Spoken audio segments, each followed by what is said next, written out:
Preparing food for my doggy. Pero ulam pa tong kanin na to. Dadagdagan ko pa yan. Tapos ito yung ulam nila. Maling. Maling na may halong itlog. Tatlo sila. Tatlo sila. Pero hindi lahat kumakain ng maling. Merong hindi. Lalo yung babae ko. Si Maria. Kaso, kailangan niyang piliting kumain. Kasi ito lang talaga yung available na ulam nila. Bawal pili-pili. Pag nagutom naman ang aso, kumakain yan. Kahit ayaw pa nila.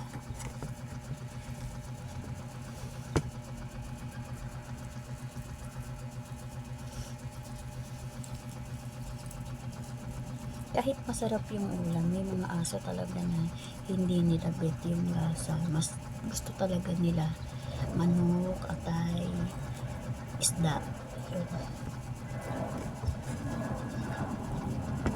Kasi nakakasawa na rin kasi minsan paulit-ulit eh. Kaya ngayon, iniba ko naman.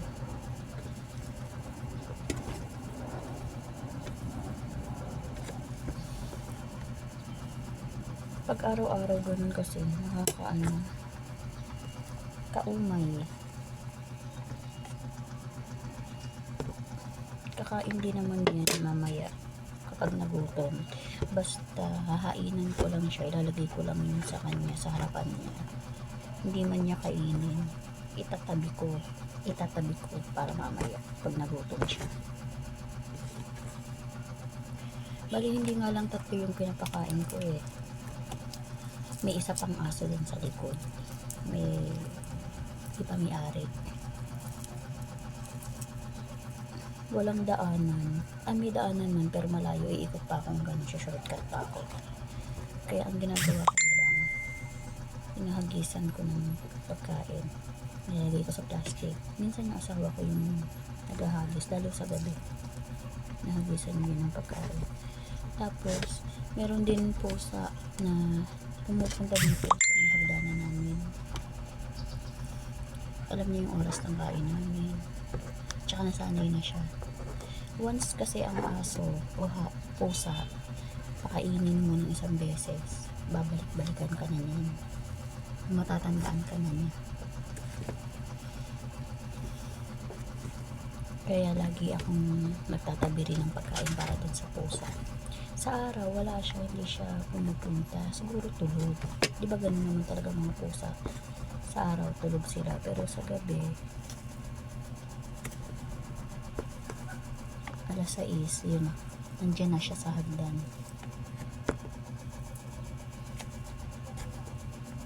Tapos kahit yung aso doon sa likod, nasanay na rin na lagi naman siyang binabatuhan ng hinahagisan ng pagkain. Kapag nakikita niya kami sa bintana, kumakawag-kawag na yung buntot niya na parang kami yung amo niya. Nakakatuwa. Pinapakain naman niya ng amo niya. Nakikita ko din minsan. Kaso mas madalas kasi wala yung amo niya nag-work.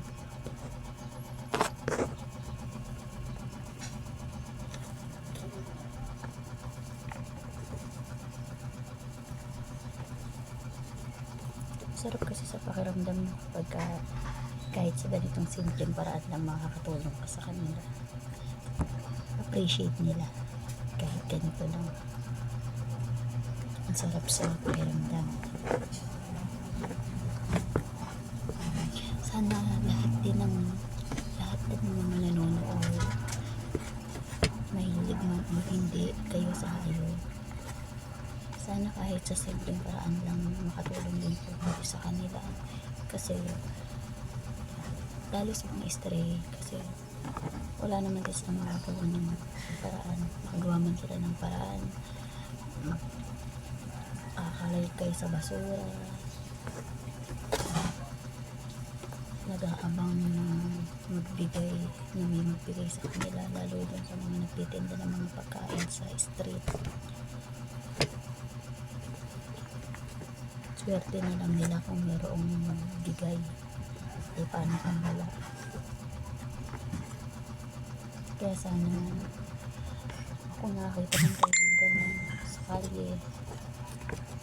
Ito sana nyo na lang po silang bigyan at makainin. Kasi nakakaawa po sila. Tayo pa ang inaasahan nila.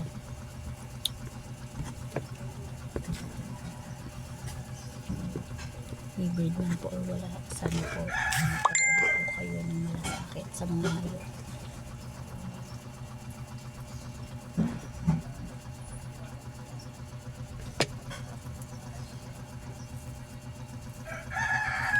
Itong pagkain na to para sa 3 aso sa akin, 3 aspin po yung mga alaga ko, tsaka aspin din po yung nandun sa likod,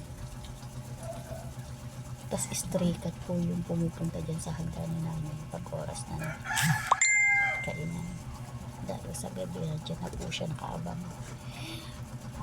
Ano nga yun eh, hindi ko po minsan marinig kung hindi pa siya meow, meow, meow. Parang tinatawag niya po ako na ay kakain siya, na gusto niya kumain. Kaya buti na lang meron akong laging nakaredy na pagkain sa kanya, tinatabihan ko siya.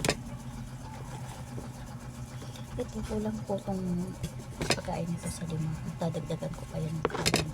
Total marami naman ng ulam.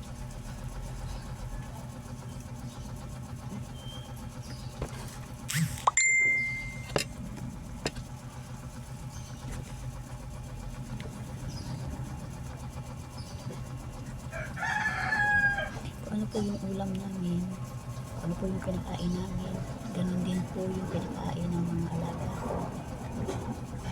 Hindi po yan tira-tira. Hindi lang sila aso lang, mga anak ko po sila.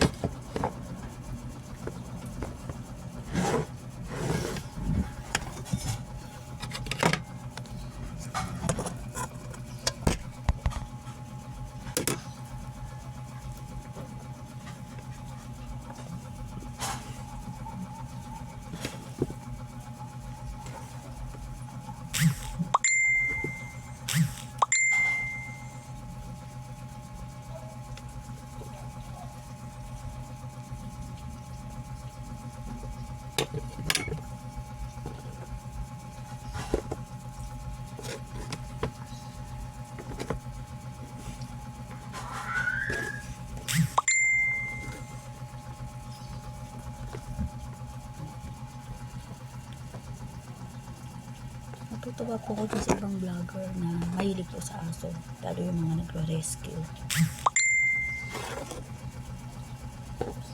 Nai-inspire ako sa kanila. Kaya halos karamihan yung mga pina-follow ko yung mga may alagang hayop. Like ni Raven Bonifacio Vlog, Rainier Igot Tinglaw, Barako Family, Yuki Dapogi,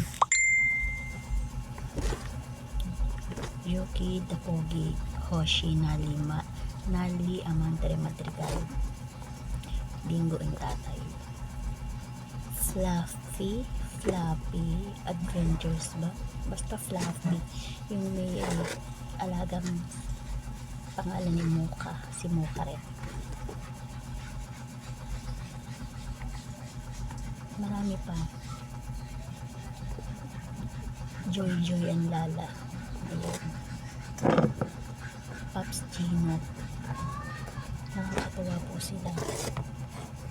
Napakababait nilang tao. Salute po sa inyo.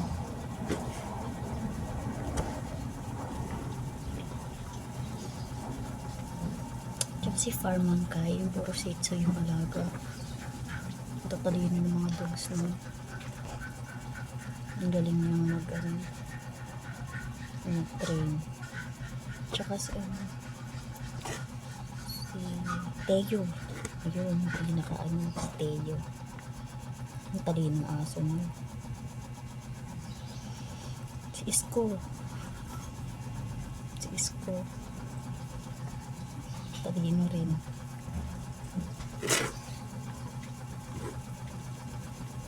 Inspired ako dun sa mga tumutulong ngayon. Si Raven Bonifacio, yung kahit na may sakit yung aso, hindi ini-ignore, talagang tinutulungan niya, dinadala niya talaga sa vet. Pakabait. Rescue talaga siya, literal. Pinapagamot muna niya. Kasi hinahanapan niya ng ano, pag gumaling na hinahanapan niya ng forever far home. Forever home.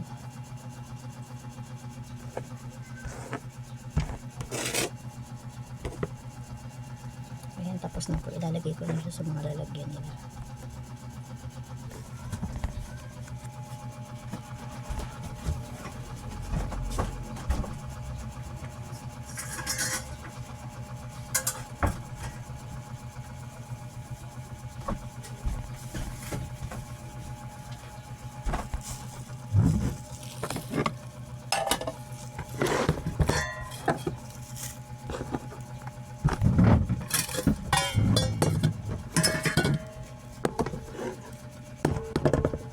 Kay Maria, sa anak ko picky eater.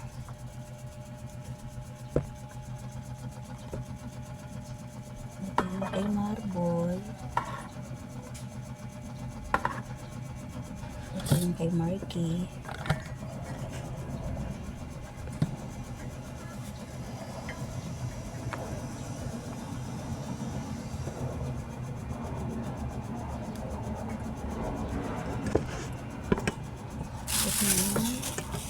Aso sa likod.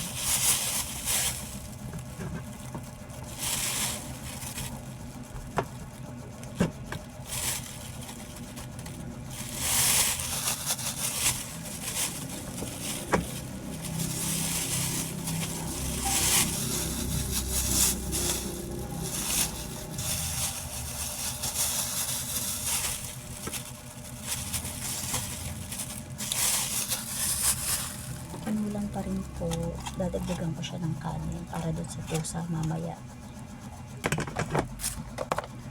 May ulam pa naman dito ko siya kukuhanan. Total mamaya pa naman ang bisita niya sa akin. Bisita ako ng pusang yun. Pag alas 6 na, alas 7, alas 8, inaantay ko lang siya.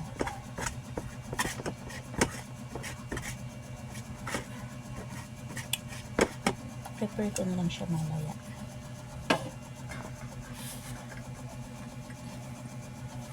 Ito ay sa 4 pa lang.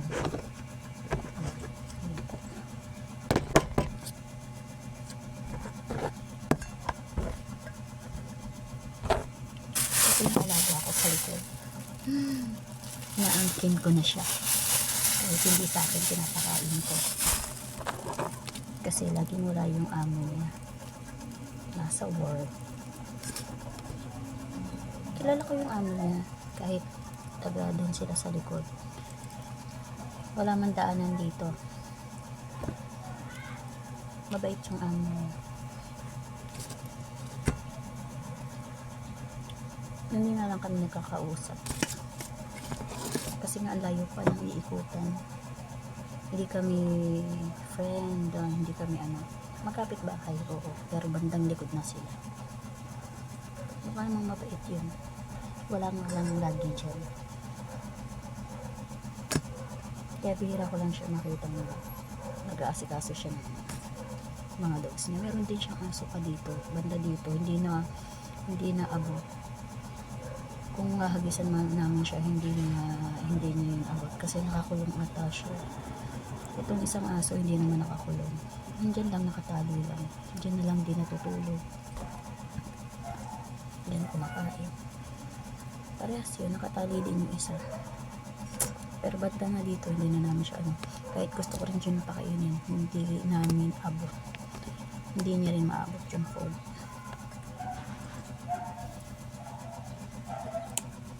Yun lang po. Salamat sa panonood.